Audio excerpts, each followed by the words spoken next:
Olá, você vai acompanhar agora mais um episódio do podcast Opinião do Especialista, um conteúdo da Academia Digital Einstein. Eu sou Priscila Duarte Pessoa, médica ginecologista e obstetra, aprimorando a endoscopia ginecológica pelo Hospital Israelita Albert Einstein. Vamos falar hoje sobre propedêutica do exame de imagem no mioma uterino.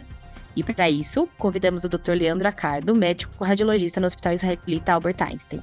Oi, Dr. Leandro, tudo bem? Oi, tudo bem? Obrigado pelo convite. Para mim é um prazer participar com vocês. Bom, vamos começar aí pedindo a sua opinião a respeito de qual seria o melhor exame de imagem que o senhor considera assim para o diagnóstico e para o planejamento cirúrgico na abordagem dos miomas uterinos. Bom, tanto o ultrassom quanto a ressonância são excelentes métodos na avaliação da pelve feminina de uma forma geral. E o mesmo vale quando a gente fala de nódulos uterinos. O ultrassom, ele costuma ser, pela facilidade de acesso, o primeiro exame a ser realizado, e na maioria das vezes é um exame suficiente na avaliação e no planejamento, no mapeamento desses miomas uterinos. A ressonância magnética, ela tem uma acurácia semelhante à ultrassonografia, mas ela é superior para aqueles casos em que o útero ele é um útero muito grande ou em casos de miomas múltiplos. Então, para úteros volumosos e miomas múltiplos, a ressonância magnética ela é melhor do que a ultrassonografia para a gente categorizar de forma mais precisa esses miomas uterinos. Agora, Priscila, se a pergunta se estender para qual que é o melhor exame para fazer a diferenciação entre um mioma e um sarcoma ou um leiomiosarcoma, aí a resposta ela é muito clara. Ela é a ressonância magnética. A ultrassonografia ela é muito inferior à ressonância para a gente fazer a diferenciação entre um mioma e um nódulo que pode ser um leiomiosarcoma. Certo. E eu acho que essa é uma grande preocupação mesmo, né, do médico cirurgião, aproveitando que o senhor já citou a questão do leiomiosarcoma. Pensando, então, que o sarcoma, né, é um tumor maligno, então a gente tem que ficar bastante atento, claro, no planejamento cirúrgico para não se deparar com uma surpresa mesmo depois, quando já foi feita a cirurgia, pensando que era um nódulo benigno, né, um mioma. Quais seriam as características, assim, o que a gente desconfia que pode ser um nódulo maligno e que seria melhor encaminhar para um especialista, um oncológico, enfim? O que a gente vê no exame de imagem, na ressonância, né, no caso? Tá. Bom, para nossa sorte, a grande maioria dos nódulos uterinos apresentam as características de um mioma típico. O radiologista, ele tem que ter experiência e fazer um protocolo específico na avaliação desses nódulos uterinos. Basicamente, dois critérios que podem nos levantar a suspeita de ser um nódulo que não corresponde a um mioma típico. Quando eles têm os contornos mais irregulares ou mais infiltrativos. Isso é raro de acontecer, porque a grande maioria dos sarcomas, também por imagem, apresenta contorno bem delimitado. Então, a gente vai aí utilizar de alguns outros recursos, principalmente na ressonância magnética. Quando o nódulo ele não é pretinho na sequência ponderada em T2, que a grande maioria dos miomas ele é bem pretinho nessa sequência, e quando a gente usa uma sequência chamada de difusão, que vai medir quanto que as moléculas de água se movimentam com mais facilidade ou mais dificuldade. E esses nódulos que não são pretinhos na sequência ponderada em T2, se eles tiverem uma restrição à sequência de difusão, esses são nódulos considerados suspeitos para ser um leiomiosarcoma ou um tumor de potencial incerto de malignidade. Portanto, na ressonância magnética, se a gente fizer um protocolo bem direcionado, também utilizando a sequência de difusão, que é realizada na grande maioria dos serviços, com radiologistas experientes, a gente consegue fazer a diferenciação em duas tabelas. Uma é um mioma típico e outra não é um mioma típico, baseando-se na sequência ponderada em T2 e na difusão.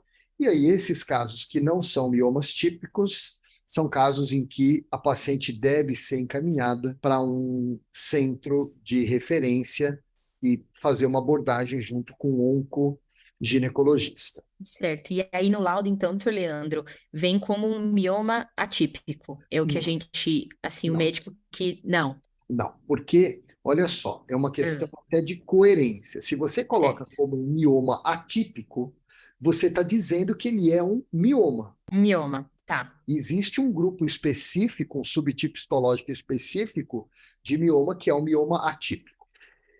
O laudo ele vai variar muito de acordo com a subjetividade e experiência do radiologista. Ou seja, existem casos em que você pode colocar aqueles que não têm o aspecto de um mioma típico, você pode até colocar, olha, é um nódulo suspeito para um sarcoma ou um estupro. Ou, o que soa de forma menos agressiva, é muito plausível a gente colocar no laudo que esse nódulo não apresenta características de um mioma típico, ou seja, Certo. ele pode ser um mioma diferente, seja um mioma atípico, um mioma celular, um mioma mitoticamente ativo, um tumor potencial incerto ou um sarcoma. Então, Certo. existem casos que são muito mais sugestivos de um sarcoma, e esse você às vezes pode ser um pouco mais contundente e até colocar como sendo um nódulo suspeito. E alguns casos que eles não são miomas típicos, mas também não apresentam aquela alteração muito mais comum presente nos leiomiosarcomas, como componente necrótico, sangramento, heterogeneidade. Esses casos podem ser ainda sarcomas ou tumores de potencial incerto, podem, mas é mais aconselhável que a gente simplesmente descreva como, olha, esse é um nódulo que não apresenta as características de um mioma típico, ou seja, essa paciente deve ser encaminhada e tratada por algum especialista, porque existe uma possibilidade da gente estar lidando com uma lesão mais agressiva. Certo. Sinaliza, né? E aí o médico que recebe esse laudo já fica aí com a dúvida e encaminha para o tratamento correto, né? Mesmo que não seja um sarcoma, mas que seja algum outro desses subtipos, né? Perfeito. Pelo Então, menos não vai ser abordado da maneira inadequada, exato. certo? E em relação aos miomas degenerados, doutor Leandro, dá para a gente diferenciar isso no exame de imagem? Teria algum complemento diferente? Sim, é possível sim a gente fazer a diferenciação dos diversos tipos de degeneração. Na maioria das vezes, principalmente através da ressonância magnética, quando se fala de nódulos diferentes na ultrassonografia, na ressonância a gente consegue caracterizar com precisão qual que é o tipo de degeneração desse nódulo uterino. Então, o aspecto de uma degeneração cística do mioma, ou mioma cístico, o aspecto de um mioma com degeneração rubra ou mioma com sangramento, também tem um aspecto típico. E também, em alguns casos, a gente consegue levantar a possibilidade de ser um mioma com degeneração mixoide. Seriam essas três as mais comuns, porque a degeneração hialina ela é presente na grande maioria já dos miomas. Ou seja, é possível sim, nos exames de imagem, principalmente na ressonância magnética, a gente caracterizar de forma mais precisa qual que é o tipo de degeneração.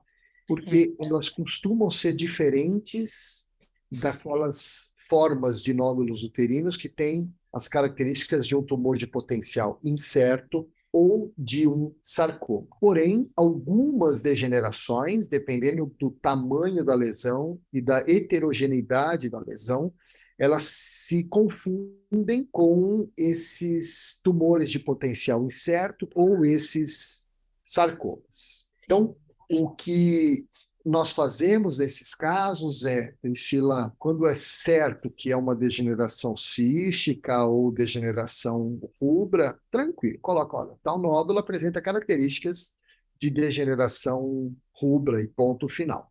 E nos casos em que ele não apresenta características de um mioma típico, e eu não sei se ele teve algum tipo de degeneração ou se existe um componente mais agressivo, aí a gente deixa como sendo um nódulo indeterminado ou sem características de mioma típico. E aí a gente entra na discussão anterior, de novo, certo? Exatamente, exatamente. Ok. E pensando quando a gente não tem, né? Claro que quando a disponibilidade da ressonância, ela parece ser, né, superior, como o senhor já falou, mas pensando quando a gente tem ultrassom só, algum serviço que não tem a ressonância disponível, mas a gente conta com um médico radiologista que seja experiente. É seguro, a gente consegue fazer o planejamento cirúrgico só com ultrassom? O que que a gente pode pedir para o médico radiologista escrever no pedido para que seja assim mais orientado, né, esse nosso planejamento cirúrgico de uma miomectomia, por exemplo?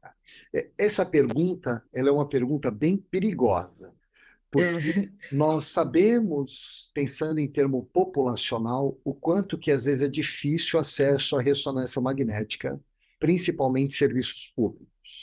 Ou seja, a grande maioria das pacientes acaba sendo tratada com cirurgia baseando-se no ultrassom, né? Sim, E sim, a nossa sorte é que um sarcoma é extremamente raro, mas ele existe. Então, Priscila, no ultrassom, a gente identifica os nódulos, a grande maioria deles tem o aspecto de contornos bem delimitados, ele é mais pretinho no ultrassom. Isso, até que se prove o contrário, é um mioma. Então, a gente deve sim fazer o planejamento e o mapeamento adequado pelo ultrassom. Mas não é possível, pelo ultrassom, a gente ter a certeza absoluta de que um nódulo é um mioma típico. Não é certo. possível. Mas em termos práticos, a gente tem que fazer o melhor para o paciente, para o médico solicitante, considerando que não são todas aquelas pacientes que precisam fazer uma ressonância magnética e que vão ter acesso a uma ressonância magnética. Então, apesar de não haver um consenso, a gente usa o bom senso. Então, qual que é o bom senso? Aqueles nódulos pequenos, bem delimitados, homogêneos, a gente considera, pelo ultrassom, que sejam miomas e caracteriza como sendo miomas.